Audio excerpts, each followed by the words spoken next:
Hello friends, ఇవాళ మనం Monday నుంచి ఫ్రైడే వరకు మార్కెట్లో జరిగిన మెయిన్ ఈవెంట్స్ కవర్ చేసుకుంటూ top gainers, top losers, IT index ఎందుకు పెరిగింది, ఆ తర్వాత డ్రాస్టికల్ గా ఎందుకు తగ్గింది, అండ్ ఫ్రైడే మనకి ఆర్బీఐ నుంచి వస్తున్న పాలసీ అప్డేట్ ఉంది కదా, దాని గురించి కూడా ఈ వీడియోలో డిస్కస్ చేసుకుందాం. ముందుగా మండే మార్కెట్ ప్రైస్ యాక్షన్ చూస్తే నిఫ్టీ అరౌండ్ 165 పాయింట్స్ డ్రాప్ అయింది అండ్ అలానే సెన్సెక్స్ 508 పాయింట్స్ పైన డ్రాప్ అయింది. దీనికి మెయిన్ రీజన్ వచ్చేసి యుఎస్ ఇరాన్ మధ్య ఇంకా నడుస్తున్న వార్ టెన్షన్సే. ఒకవైపు we're close to the deal అని యుఎస్ ప్రెసిడెంట్ డొనాల్డ్ ట్రంప్ చెప్తుంటే, ఇంకొక వైపు నథింగ్ ఈజ్ ఫైనలైజ్డ్ ఎట్ అని మనకి ఇరాన్ ప్రెసిడెంట్ చెప్తున్నారు. సో టోటల్ ఈ అన్సర్టనిటీ వల్ల ఆయిల్ ప్రైజెస్ ఇంకా పెరగడం అండ్ దాంతోపాటు మనకి ఐఎన్ఆర్ అలానే ఇండియన్ మార్కెట్ ఇంకా డిప్రిషియేట్ అయిపోవడం జరుగుతుంది. అండ్ మండే మనకి Indian forex reserves around $7.5 billion drop అయ్యి $681.38 బిలియన్ దగ్గర నిలిచాయన్నమాట. దీనికి మెయిన్ రీజన్ వచ్చేసి ఆర్బీఐ ఐఎన్ఆర్ని స్ట్రెంథెన్ చేయడం కోసం ఈ $7.5 బిలియన్ సెల్ చేసింది. టోటల్ ఇండియన్ మార్కెట్ మొత్తం డౌన్ అవుతున్నప్పటికీ ఐటీ సెక్టర్ మాత్రం ఇవాళ టాప్ పర్ఫార్మర్గా నిలిచింది. ఎందుకంటే గ్లోబల్ ఐటీ జైంట్స్ ఇవాళ గుడ్ రిజల్ట్స్ పోస్ట్ చేశాయి. అండ్ మండే మార్కెట్లో మనకి మే మంత్ తాలూకా పిఎంఐ ఇండెక్స్ డేటా కూడా రిలీజ్ అయిందనమాట. పిఎంఐ అంటే పర్చేసింగ్ మేనేజర్స్ ఇండెక్స్. సో ఈ పిఎంఐ ఏం చేస్తుందంటే మనకి మ్యానుఫ్యాక్చరింగ్ కంపెనీస్ యొక్క పర్చేసింగ్ పవర్ గురించి చెప్తుంది. లైక్ ఒక కంపెనీకి ఎన్ని న్యూ ఆర్డర్స్ వచ్చాయి, ఎంత ప్రొడక్షన్ అవుట్పుట్ ఉంది, ఎంప్లాయ్మెంట్ హైరింగ్ ఎలా ఉంది, supplier delivers and inventory levels గురించి ఈ పిఎంఐ మనకి ఎక్స్ప్లెయిన్ చేస్తుంది. అండ్ మనకి ఈ డేటా ఏప్రిల్ 2026తో కంపేర్ చేసుకుంటే ఏప్రిల్ మంత్ డేటా అరౌండ్ 54.7 ఉంటే మే మంత్ డేటా వచ్చేసి అరౌండ్ 55గా నిలిచింది. So which concludes that Indian economy and manufacturing is expanding. Monday IT సెక్టర్లో జరిగిన స్ట్రాంగ్ బయింగ్ వల్ల ఐటీ, టెక్, మెటల్ ఇంకా ఎనర్జీ స్టాక్స్ ఇవాళ మార్కెట్లో టాప్ గెయినర్స్గా నిలిచాయి. And power, capital goods, utilities ఇంకా రియాలిటీ మండే మార్కెట్లో టాప్ లూజర్స్గా ఉన్నాయి. ట్యూస్డే మార్కెట్స్ వీక్గా స్టార్ట్ అయినప్పటికీ ఐటీ ఇంకా టెక్ సెక్టార్స్లో స్ట్రాంగ్ బయింగ్ వల్ల సెకండ్ హాఫ్లో మార్కెట్స్ రికవర్ అయ్యి అరౌండ్ 0.5% దగ్గర క్లోజ్ అయ్యి Nifty around 100 points and Sensex 382 points వరకు గెయిన్ అయ్యాయి.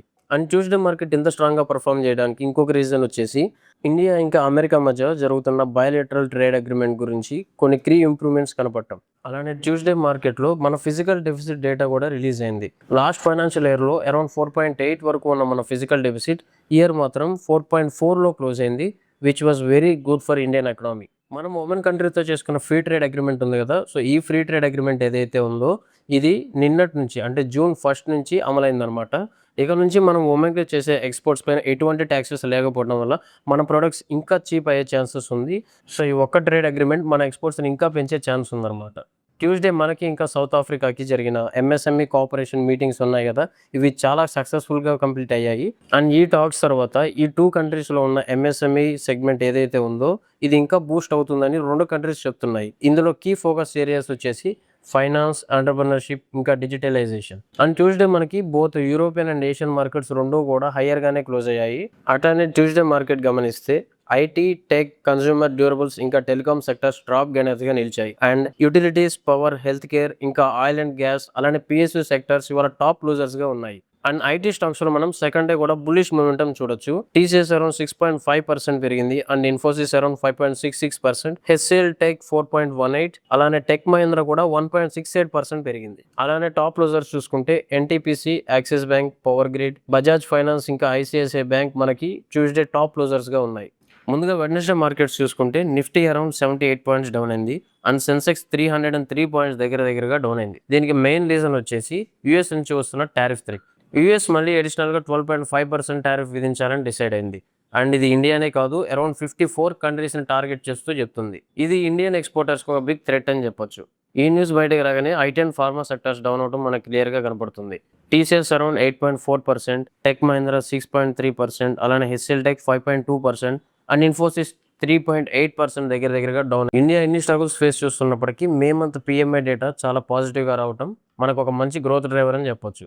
బట్ వెస్ట్ ఏషియా టెన్షన్స్ అలానే ఎంఎస్ఎంఈ ఫేస్ చేస్తున్న challenges, higher crude oil prices Indian stock మార్కెట్ని ఇంకా కిందకి తీసుకెళ్లే ప్రయత్నం చేశాయి. బట్ ఇండిసెస్ రెండు కూడా డేస్ నోస్ నుంచి రికవర్ అవడానికి కారణం మెయిన్గా పిఎస్యూ సెక్టర్ అని చెప్పొచ్చు. ఇవాళ పిఎస్యూ సెక్టర్ చాలా మంచి పర్ఫార్మెన్స్ ఇచ్చింది. అండ్ వెడ్నెస్డే మార్కెట్లో మనకి బ్యాంకింగ్, డిఫెన్సివ్ ఇంకా పిఎస్యూ సెక్టర్స్లో స్ట్రాంగ్ ఇన్స్టిట్యూషనల్ బయింగ్ సపోర్ట్ కనపడింది. అందుకని ఈ అన్ని ఇండిసెస్ కూడా గ్రీన్లో క్లోజ్ అయ్యాయి. థర్స్డే మార్కెట్ మొత్తం మనకి సైడ్ వేస్ లో ఉంది కదా, దీనికి మెయిన్ రీజన్ వచ్చేసి ఫ్రైడే మార్కెట్ లో మనకి ఆర్బీఐ పాలసీ అనౌన్స్మెంట్ ఉంది. సో ఈ టెన్షన్ వల్ల మార్కెట్ మొత్తం ఇవాళ సైడ్ వేస్ గానే మూవ్ అయింది. మార్కెట్ ఈసారి ఆర్బీఐ నుంచి ఎటువంటి రేట్ కట్ ఎక్స్పెక్ట్ చేయట్లేదు. అండ్ మన ఈ జీడిపి గ్రోత్ రేట్ కూడా అరౌండ్ 6.3% వరకు అండ్ ఫైనాన్షియల్ ఇయర్ 28 లో 6.4% గా ఎస్టిమేట్ చేశారు. ఎస్టిమేట్ కంటే ఇది చాలా తక్కువ అయినప్పటికీ బట్ ఇప్పటికీ కూడా India one of the fastest growing nation. And ఈ జీడిపి గ్రోత్ రేట్ కట్ మనకి మేజర్ గా చూసుకుంటే inflation and geo political unstability వల్లే జరిగింది. అండ్ ఈ అన్సర్టనిటీస్ అండ్ యుఎస్ నుంచి వస్తున్న టారిఫ్ థ్రెట్ వల్ల ఏషియన్ మార్కెట్స్ మొత్తం ఇవాళ మోస్ట్లీ రెడ్ లోనే క్లోజ్ అయ్యాయి.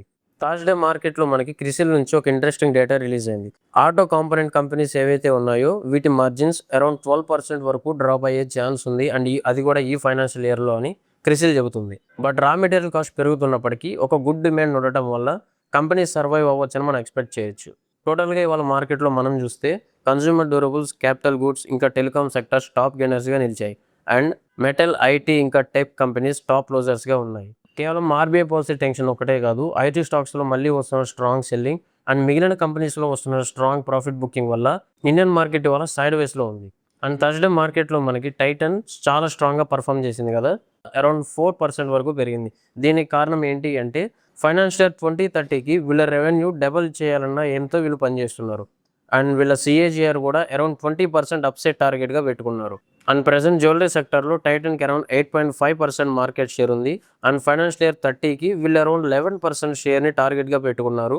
అట్లనే మనకి major brokerages like Motilal Oswal, ICICI securities and Nuvama నుంచి టైటన్ ఇంకా బై చేసుకున్న ఒక స్ట్రాంగ్ రేటింగ్ రావటం వల్ల మనకి టైటన్లో ఒక స్ట్రాంగ్ బయింగ్ కనపడింది. టోటల్ కేవలం మార్కెట్లో పాజిటివ్స్ గురించి మాట్లాడుకుంటే Indian strong GDP growth rate, అట్లనే RBI confidence and India foreign కంపెనీస్ని అట్రాక్ట్ చేసే విధానం మనకి పాజిటివ్స్గా కనపడుతున్నాయి. అండ్ మేజర్ రిస్క్స్ వచ్చేసి middle east tensions, foreign fund outflows, అలానే లాజిస్టిక్స్ కాస్ట్ పెరగడం ఇండియాకి మేజర్ థ్రెట్స్గా నిలుస్తున్నాయి. ఫ్రైడే మార్కెట్ మనకి రెడ్లో క్లోజ్ అయింది కదా, దీనికి కారణం ఆర్బీఐ పాలసీ. ఫస్ట్ ఈ ఆర్బీఐ పాలసీ వల్ల మనకి Nifty around 50 points and Sensex 117 points దగ్గరగా డౌన్ అయింది. దీనికి కారణం ఏంటంటే ఆర్బీఐ రెపో రేట్ని స్టేబుల్గా ఉంచడం. ఆర్బీఐ ప్రెజెంట్ రెపో రేట్ అయిన 5.25%ని ఏమాత్రం చేంజ్ చేయకుండా అంతే ఉంచింది. సో దీనివల్ల మనకి మార్కెట్ ఎక్స్పెక్ట్ చేస్తున్నంత లిక్విడిటీ బూస్ట్ అవ్వట్లేదు.